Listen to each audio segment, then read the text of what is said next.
A few thoughts I want to share with you about a recent post about fluoride, which is getting some interesting comments over on YouTube. Out here enjoying this beautiful day, just had some time here to sneak away. Wanted to just kind of respond to a few things, and I think misconceptions around the dental community and fluoride use. The first one is that somehow your dentist benefits financially from the use of fluoridated toothpaste or products that are used in the common marketplace. We don't get any kind of kickback from recommending a fluoride toothpaste. In fact, anyone who went to school for 8 to 11 years, I did 11 years of training to become a dentist.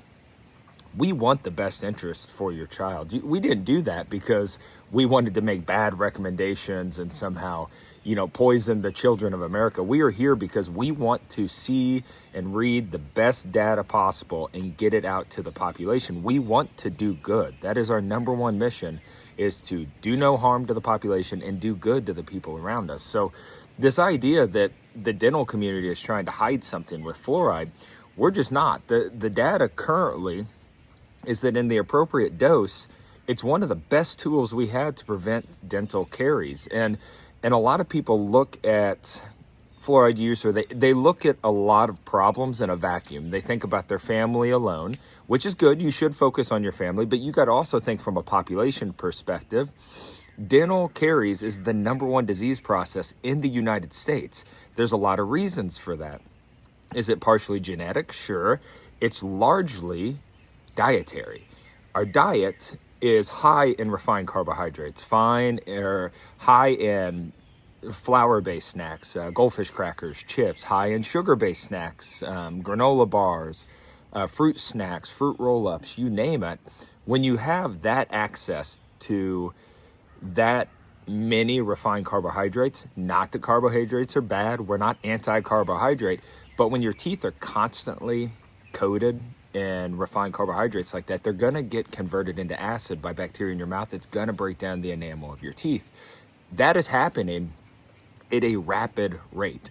And it's happening at a rapid rate in rural areas, and it's happening at a rapid rate in low-income populations. That hasn't changed for decades. And so we are trying to get the best things possible out to the population to help fight dental caries, the number one disease process in the United States. You're going to hear all kinds of varying views of fluoride. This is the position that we take in our practice. If you, for your family, choose not to use fluoride, I'm not mad at you. I honestly, if I'm being completely transparent, I don't really care if you choose to use fluoride or not. I respect your choice. You're a parent. You can make your decision, but please, if you do that, take all the other necessary steps to help fight dental caries, because I want to see your kid also succeed. I also want to see their teeth super healthy. What are some other steps? You still have to make sure you're brushing at least twice a day. You have to clean the teeth. You also need to make sure that their diet is on point. You want to reduce snacking. Snacking frequency is going to create a problem. If they eat too often, that is damaging to the teeth. You need to really limit snacking and change the snack selection. So snacks that are healthy for the teeth, assuming all other dietary restrictions are kind of out of the window here. Cheese sticks, fantastic. Fruit, berries are great. Apple slices and peanut butter, anything kind of nut-based like peanut butter. Be careful with the sugar component of some of like the pre-mixed ones. I already said fruit. Vegetables are great. Carrots and ranch, something like that. Anything meat-based, a meat stick. All of those are better snack selections than goldfish crackers or Cheetos or fruit snacks. The other thing that's just kind of on my mind with this, and it kind of goes back to whether you choose to use fluoride or not. Ultimately, as the parent, it's your decision how you want to raise your kid and what you want to do with your child, and you have the freedom to do that. The healthcare providers, our job is not to dictate what you do, it's to give you the options. It's to review the data that we have and our clinical experience and give you recommendations. It's kind of the same way as teachers in the education system, they do their best to educate your kids while they're at school.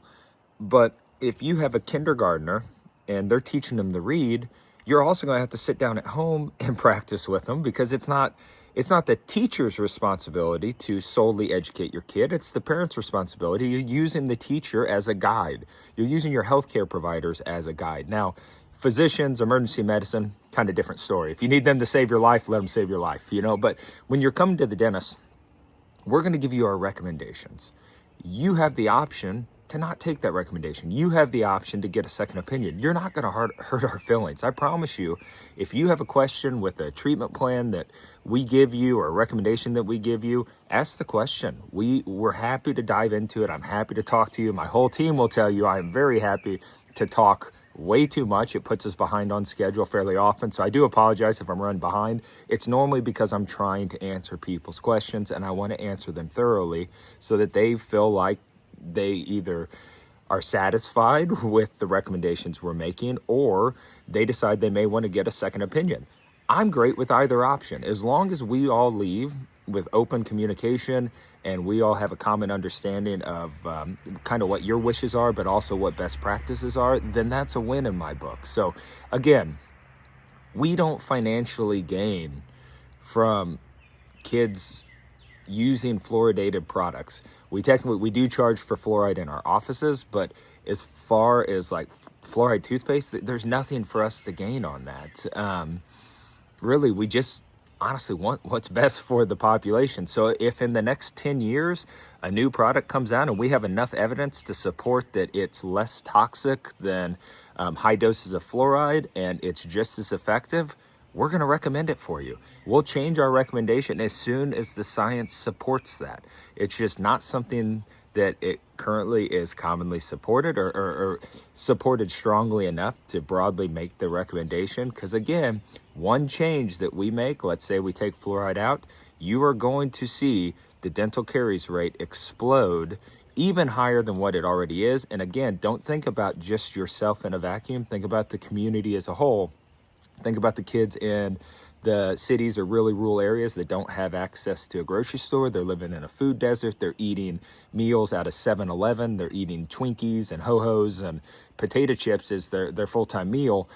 Obviously, we have bigger problems there. We have to get their diet addressed, but we need to throw whatever we can at this problem that we can do safely. And the right dose of fluoride, while it carries some small risk, the benefits of the remineralization of enamel and preventing dental caries outweigh that risk on a community basis. So that's my 2 cents on it. We don't have to agree on this, but the dental community, we are looking out for the best interest of people's oral health. And the moment that something, like I said, that balance changes and we find out that if there is a high risk to developmental progress and neurological development and IQ, and that outweighs the benefits of fluoride, we'll change our recommendation. But as of now, we're going to stand strong with fluoride. We're going to stand strong with brushing twice a day, flossing once a day, and we're going to stand strong with improving the diet of the U.S. population to help the most kids. So Dr. Travis Cripps, Little Egypt Pediatric Dentistry. If you're in the Carbondale area, give us a call. Like I said, look, I came on to do a 1-minute video. It's 8 minutes and 50 seconds long. So you can imagine this is pretty much every day in my life. Have a good day. Enjoy the nice weather.